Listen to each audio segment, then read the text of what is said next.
హా? ఏంటి కాలేజీకి వెళ్తున్నావా? ఇన్స్టిట్యూట్కి. ఇన్స్టిట్యూట్ ఏంటి? ఇంతకీ నువ్వేం చేస్తున్నావు? Fashion designing. ఫ్యాషన్ డిజైనరా? ఓ అందుకేనా ఇంత పోష్గా ఉన్నావు? అవును, నేను రోజు స్టేషన్కి రమ్మన్నాను కదా, రాలేదేంటి? కుదరలేదు. కుదరలేదంటే ఎలా? పోనీ నేను రానా? నువ్వు రమ్మంటే ఎక్కడికైనా వస్తాను, ఏ పనైనా చేస్తాను. చెప్పు, రమ్మంటావా? మాట్లాడవే.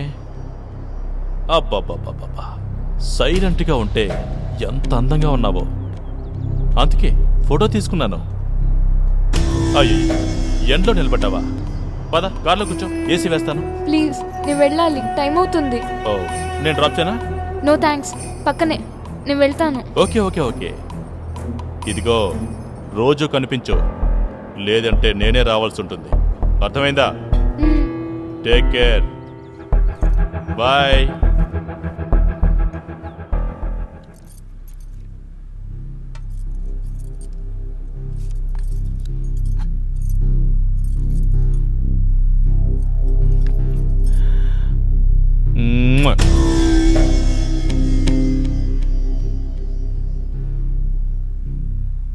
ఏంటండది?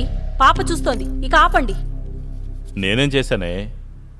అందంగా ఉంది, ముద్దు పెట్టుకుంటున్నాను. అదే పాప ముందు వద్దు అంటున్నాను. నాకు చెప్పడం కాదు, ఆ జ్ఞానం నీకుండాలి. పాపని ఇక్కడి నుంచి తీసుకెళ్ళొచ్చు కదా, నీకెలాగో వయసు అయిపోయింది. కనీసం నన్నైనా ఎంజాయ్ చేయనివ్వు. వెళ్ళా రామ్మా.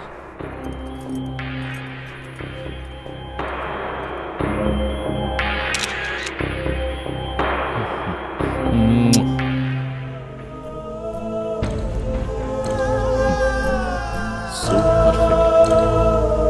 ఈ యాంగిల్లో ఇంకా బాగుంది.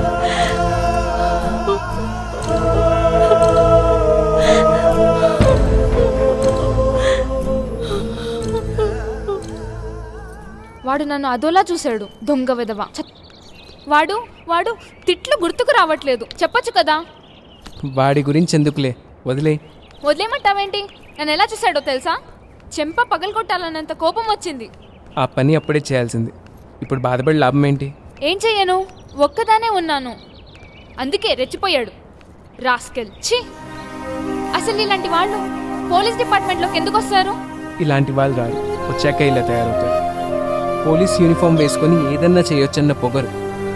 వీళ్ళతో పాతికేళ్ళగా మేము కష్టాలు పడుతూనే ఉన్నాం. ఎలా? మా నాన్నకి నక్సలైట్లతో సంబంధం ఉందని రోజు ఇంటి మీద పడి టార్చర్ పెట్టేవాళ్ళు. దానితో నాన్న ఊరు ఉద్యోగం కూడా వదిలేసి వేరే ఊరికి వచ్చాము. అక్కడ కూడా వీళ్ళ టార్చర్ తప్పట్లేదు. మీ నాన్నకి నిజంగా నక్సలైట్స్తో సంబంధాలున్నాయా? నక్సలైట్లు కూడా మనుషులే. మనిషితో మనిషి మాట్లాడడం కూడా నేరమైంది గవర్నమెంట్కి. నాన్న ఎప్పుడు వాళ్ళ యాక్టివిటీస్లో పార్టిసిపేట్ చేయలేదు. ఎప్పుడో చిన్ననాటి పరిచయాలు అంతే, అది కూడా నేరమేనట. ఇలాంటి వాళ్ళని చూసినప్పుడల్లా నాకు తుపాకీ పట్టాలనిపించేది.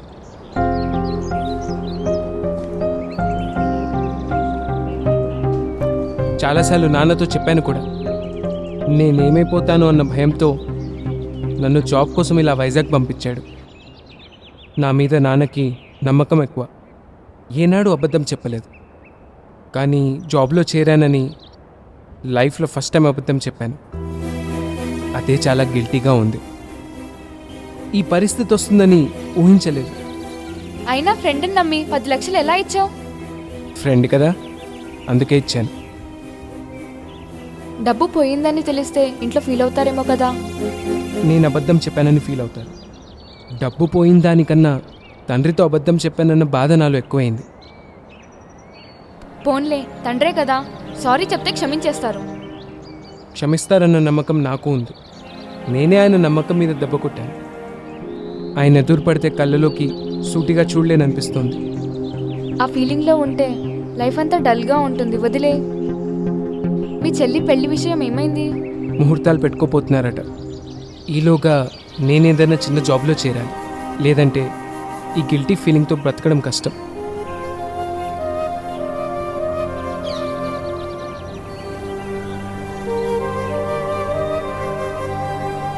లేటెస్ట్ మోడల్ అండి, అడ్వాన్స్డ్. మీరు తీసుకుని బాగుంటుంది. నమస్తే సార్, బాగున్నారా? నమస్తే. మీరు వెళ్ళి నా క్యాబిన్లో కూర్చోండి, వస్తాను. ఏం కిషోర్, బాగున్నావా? బాగున్నాను సార్. నేను చెప్పాను కదా సార్, మా ఫ్రెండ్ జాబ్ కావాలని చెప్పాను కదా మీకు. నమస్తే సార్. ఇతనే సార్. నమస్తే. ఈ కుర్రాడేనా? ఏదో సాఫ్ట్వేర్ కంపెనీలో చేయాలనుకున్నాడేమో, మరి ఇక్కడ చేయగలుగుతాడా? చేస్తాను సార్, మీరేమిచ్చినా చేస్తాను. మరి నేను ఎక్కువ ఇచ్చుకోలేను కదా. మీరెంత ఇచ్చినా చేస్తాను సార్. సరే, రేపు ఉదయం వచ్చి జాయిన్ అయిపో. Thank you sir, thank you very much. వస్తాం sir. It's okay. Thank you sir, thank you so much. పదరా. రే, గంటలో వస్తానన్నారు, 3 గంటలైంది. ఎక్కడికి వెళ్ళారా? రే, భోంచేలేదురా, ఆకలేస్తుంది. అది కాదురా. రే రే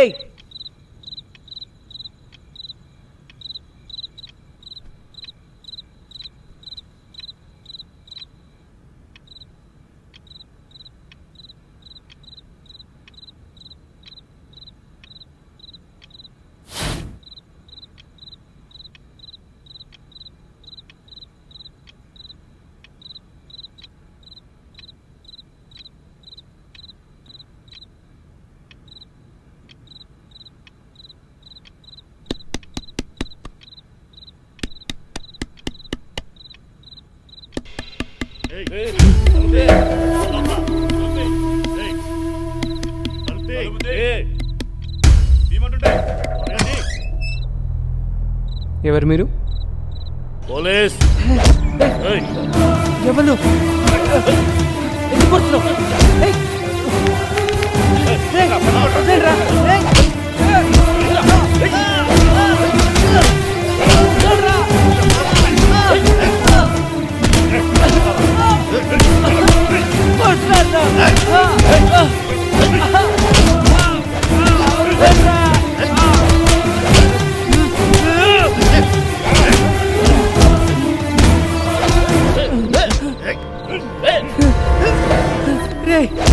ఎందుకు కొడుతున్నారా?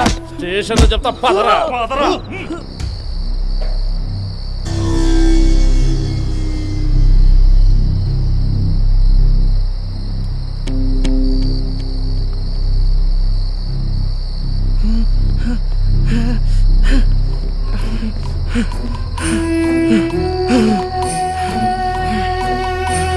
ఎక్కించండి. Excuse me sir. ఏంటి సార్, ఏం జరిగింది? డబ్బు తీసుకుని మోసం చేశాడని జాన్ అనే కుర్రాడిని వీడు మర్డర్ చేశాడు.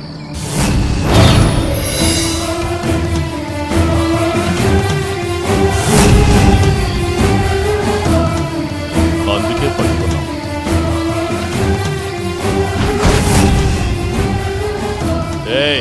చూస్తారేంట్రా, ఎక్కించండి.